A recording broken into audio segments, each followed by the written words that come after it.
आज से लगभग 2000 साल पहले जहाँ पे आज जर्मनी है वहाँ पे बहुत सारी छोटी छोटी ट्राइब्स होती थी। इन सारे ट्राइब्स के कोई ना कोई लीडर होते थे और ये सारी ट्राइब्स इंडिपेंडेंट थी। अच्छा, उस समय जो पूरे यूरोप का सबसे बड़ा एम्पायर था वो था रोमन एम्पायर। वो ऑलमोस्ट एक सुपर पावर की तरह था। और ये जो कुछ छोटी छोटी ट्राइब्स थी उसमें से कुछ ट्राइब्स जो थी वो रोमन एम्पायर के साथ थी, उनके एलाइज थी, और कुछ ट्राइब्स रोमन एम्पायर के अगेंस्ट रहती थी। तो ऐसी ही एक ट्राइब थी जिसके जो सरदार थे उनके दो बेटे थे। एक का नाम था फ्लावस और एक का नाम आर्मीनियस। तो उस जमाने में रोमन एम्पायर की ऐसी पॉलिसी थी कि जो जो कबीले के लीडर्स हैं उनके साथ हैं तो उनके जो बच्चे होते थे उनको वो अपने पास अपनी राजधानी रोम में रखते थे। इससे ये होता था कि अगर कबीले के सरदार ने कभी कुछ नानुकुर किया, कुछ मना किया, तो उनके जो बच्चे हैं उनकी गर्दन रोमन एम्पायर के हाथ में रहेगी। तो ये इस स्ट्रैटेजी से वो सारे कबीलों को अपने कंट्रोल में रखते थे। अब ये जो दो बच्चे थे इन्होंने अपना बचपन बिताया था जंगलों में अपनी ट्राइब्स के बीच में रह के अपने फादर के साथ जो ट्राइब के सरदार थे, पर वहां से उनको निकाल के ले गए थे रोम में, जो कि इतना पॉपुलेटेड, इतना समृद्ध, इतना चकाचौंध वाला शहर था। और इन बच्चों को वहां पे एडजस्ट करने में प्रॉब्लम हो रही थी शुरू में। अब किसी को ये बात पता नहीं थी कि इन दोनों में से ही एक बच्चा कुछ दशकों के बाद रोमन एम्पायर की हिस्ट्री पूरी तरह बदलने वाला है।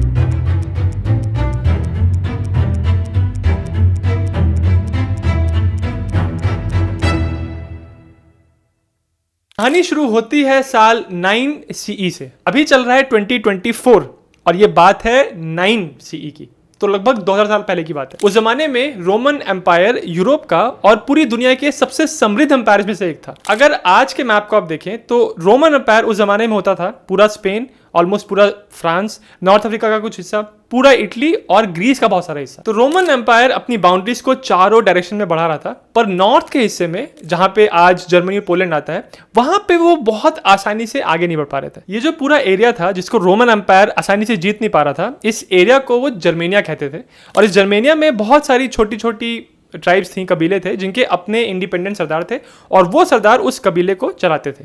अब ये जो कबीले के लोग थे ये जंगलों में रहते थे, इनका रहन सहन जंगलों वाला था और इनको रोमन एम्पायर के जो शहरों का रहन सहन है, उनका जो खान पान है, उनके कल्चर का कोई आइडिया नहीं था।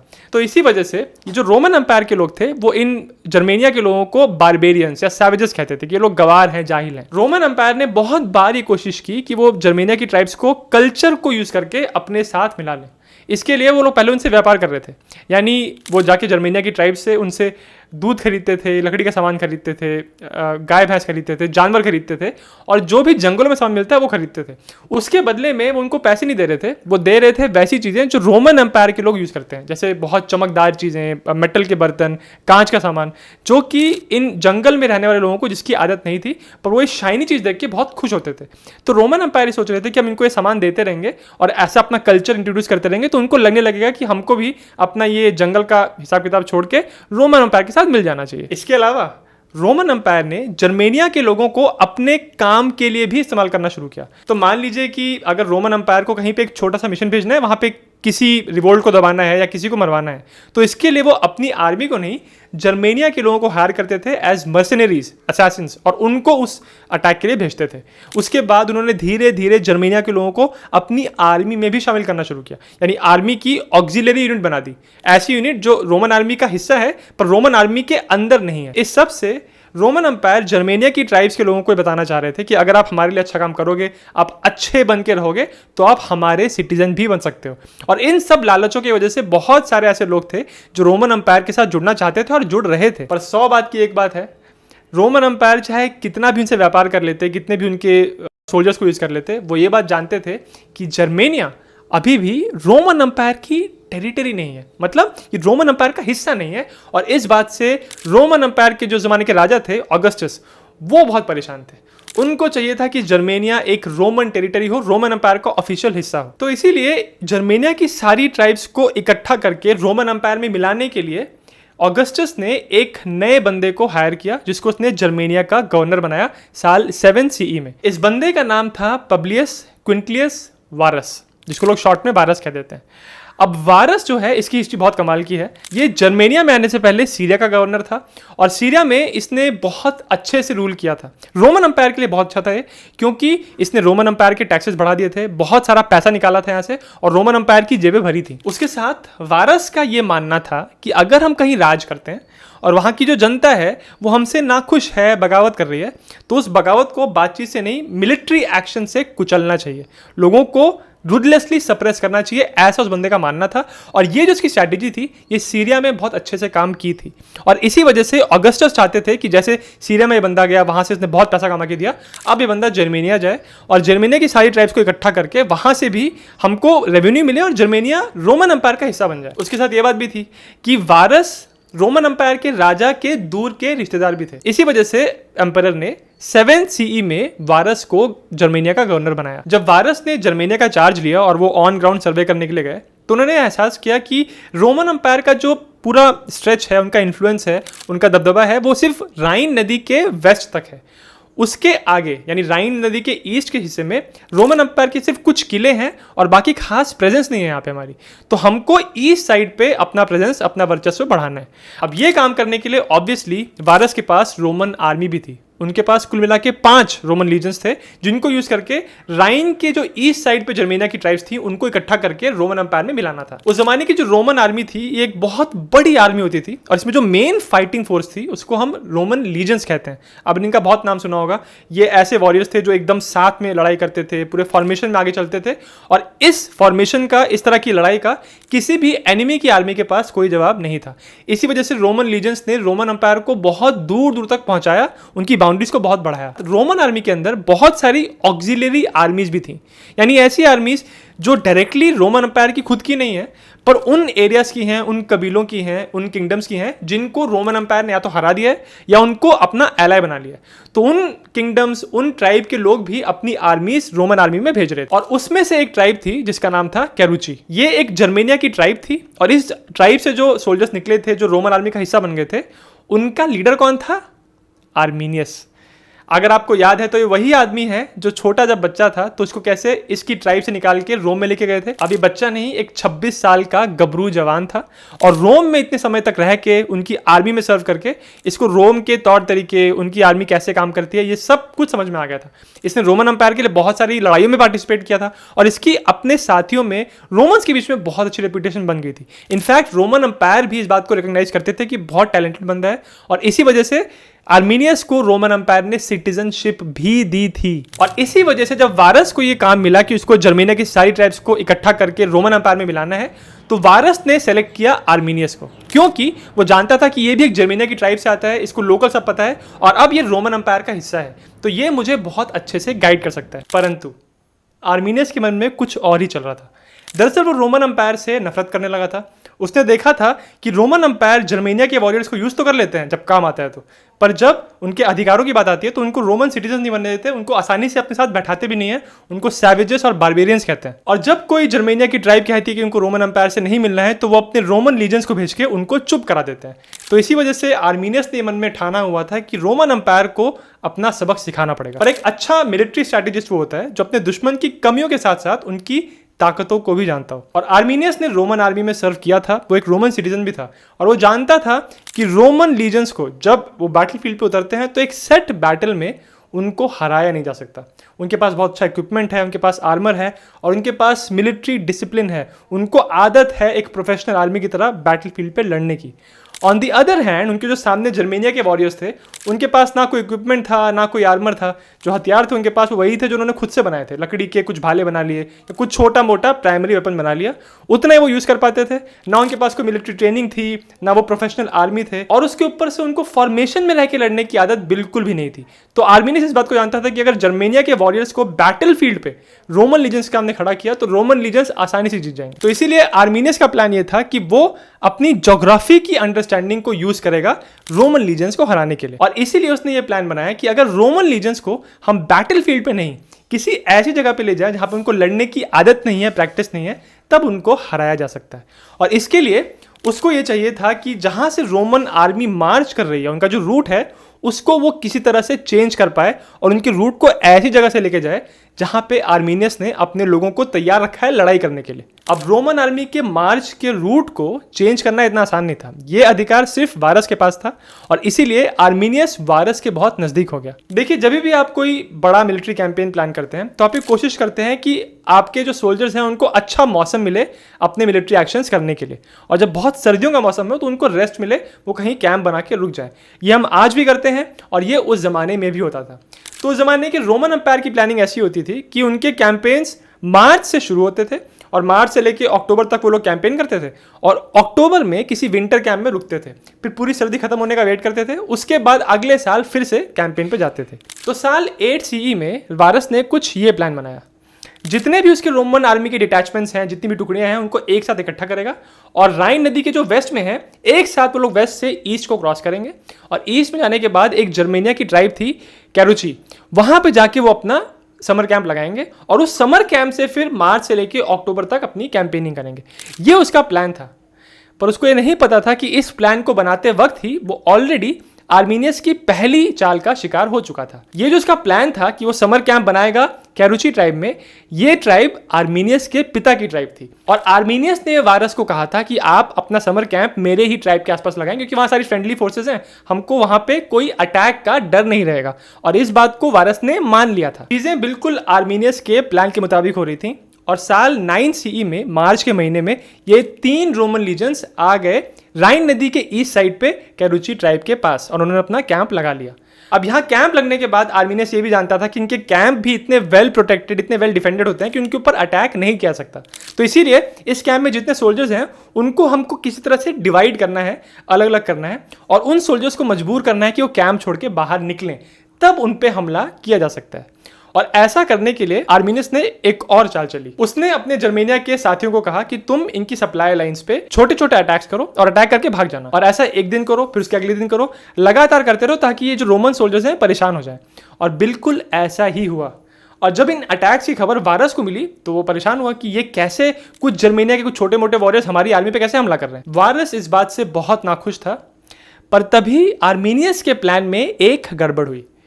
वारस के कैंप में बहुत सारे लोग थे और उसमें से एक आदमी था एक दूसरी जर्मेनिया ट्राइब का लीडर जिसका नाम था सेजेस्टस। अब सेजेस्टस भाई साहब एक जर्मेनिया के ट्राइब के लीडर तो थे, पर साथ ही साथ वो आर्मीनियस के ससुर जी भी थे। और बात कुछ ऐसी हुई थी कि सेजेस्टस और आर्मीनियस में अच्छे रिलेशंस नहीं थे क्योंकि सेजेस्टस की बेटी के साथ जो आर्मीनियस की शादी हुई थी वो सेजेस्टस की मर्जी से नहीं हुई थी और इसी वजह से वो आर्मीनियस से बहुत नफरत करते थे।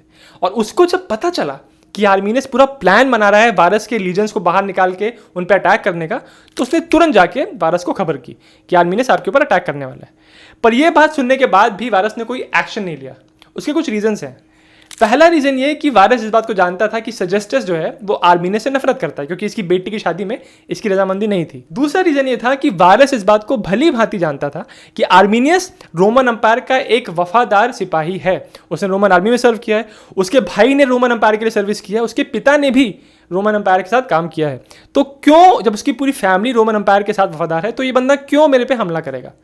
और तीसरा रीजन जो सबसे घातक था और सबसे महत्वपूर्ण था वो ये था कि वारस समझता था कि रोमन आर्मी को हराया ही नहीं जा सकता। उसका अहंकार था ये, और इसी वजह से वो सोच रहा था कि अगर हमारी आर्मी को कोई एम्बुश करता भी है तो भी हमको वो हरा नहीं पाएंगे। तो इसीलिए सेजेस्टस के मना करने के बावजूद, उसको आगाह करने के बावजूद कि आर्मी ने सब पे हमला करने वाला है, वो चाल चल रहा है, वारस ने एक भी नहीं सुनी और उसने अपने रोमन लीजेंस के कुछ डिटैचमेंट्स को अलग कर दिया और बोला कि ये जो रेडिंग हो रही है उन रेडिंग पार्टीज को जाके तुम हैंडल करो। ये हो गया। इसके कुछ हफ्तों के बाद जब न्यूज़ आने लगी वारस को कि जो रेडिंग पार्टीज हैं वो अपना काम करती जा रही है और हम उनको हरा नहीं पा रहे हैं, तब वारस चिंतित हुआ क्योंकि बहुत हफ्ते गुजर गए थे और वो अब जानते थे कि अगर अब हमने सारी आर्मी को लेके उस डायरेक्शन में मूव किया जहां पे अटैक हो रहा है तो हम समय रहते अपने विंटर कैंप्स में नहीं पहुंच पाएंगे। और ये बहुत बड़ी प्रॉब्लम थी क्योंकि वो जंगल में थे और अगर विंटर कैंप्स में नहीं पहुंच पाए तो आसपास जंगल है और हॉस्टाइल टेरिटरी है, दुश्मनों का एरिया है, वहां अगर फंस गए तो प्रॉब्लम हो जाएगी। तो इस प्रॉब्लम से निकलने के लिए जो वारस के एडवाइजर्स थे उन्होंने कहा कि एक काम करते हैं, हम लोग जो रेडिंग पार्टीज आ रही हैं उनको छोड़ दो, अगले साल उनसे आगे निपट लेंगे, अभी हमको जाना चाहिए सीधे विंटर कैंप।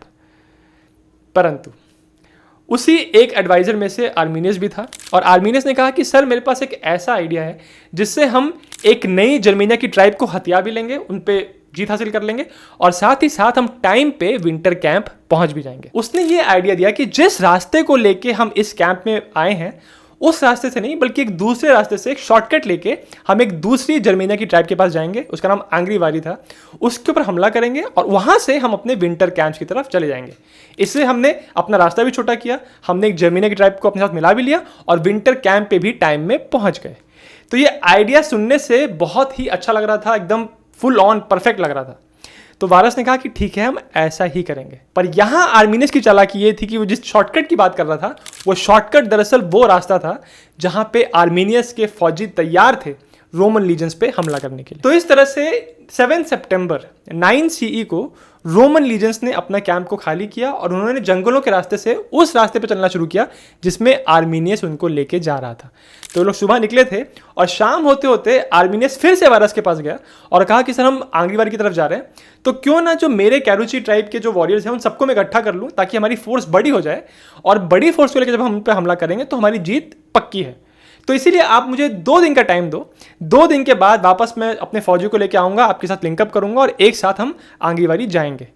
ये बात वारस को अच्छी लगी कि हाँ भाई ये तो हमारी आर्मी की स्ट्रेंथ को बढ़ाने की बात कर रहे हैं। तो उसने आर्मीनियस को यहां से निकलने की परमिशन दे दी और ये आखिरी बार था जब वारस और आर्मीनियस मिले थे। आर्मीनियस यहां से निकल गया और घोड़े पे बैठ के आगे निकल गया और जर्मेनिया के वॉरियर्स के साथ मिला जाके और वहां जाके वो वेट करने लगा कि जैसे ही रोमन आर्मी यहां से गुजरेगी तुरंत हम उनके ऊपर हमला कर देंगे। तो अगले दिन यानी 8 सितंबर को रोमन लीजेंस एक जंगल से गुजर रहे थे। इस जंगल का नाम है ट्यूटरबर्ग फॉरेस्ट।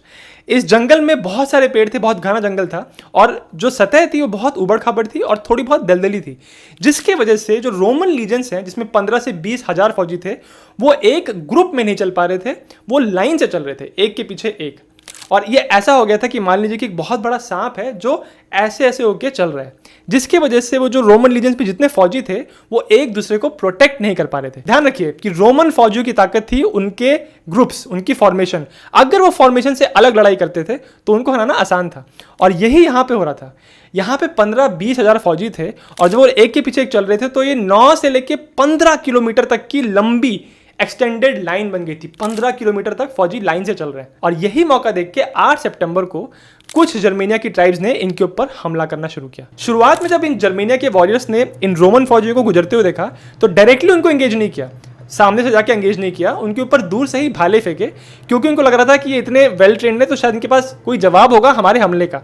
बट जब उन्होंने देखा कि रोमन फौजी पूरी तरह तितर बितर हो रहे हैं और घबरा रहे हैं, तब फिर जो जर्मेनिया के वॉरियर्स थे वो पास में आए इन फौजियों के और सामने से उनको एंगेज किया।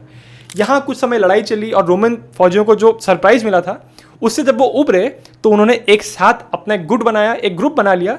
अब उसको अटैक करना जर्मेनिया के वॉरियर्स के लिए मुश्किल हो रहा था तो वो लोग यहाँ से भाग गए। ये जो जर्मेनिया के वॉरियर्स के अटैक की फर्स्ट वेव थी इसको सर्वाइव तो कर लिया रोमन फौजियों ने, पर वो अब घबरा गए थे क्योंकि वो समझ चुके थे कि उनके ऊपर एम्बुश होगा और वो जंगल में फंसे हुए हैं और उनको यहाँ से जल्दी निकलना जरूरी है।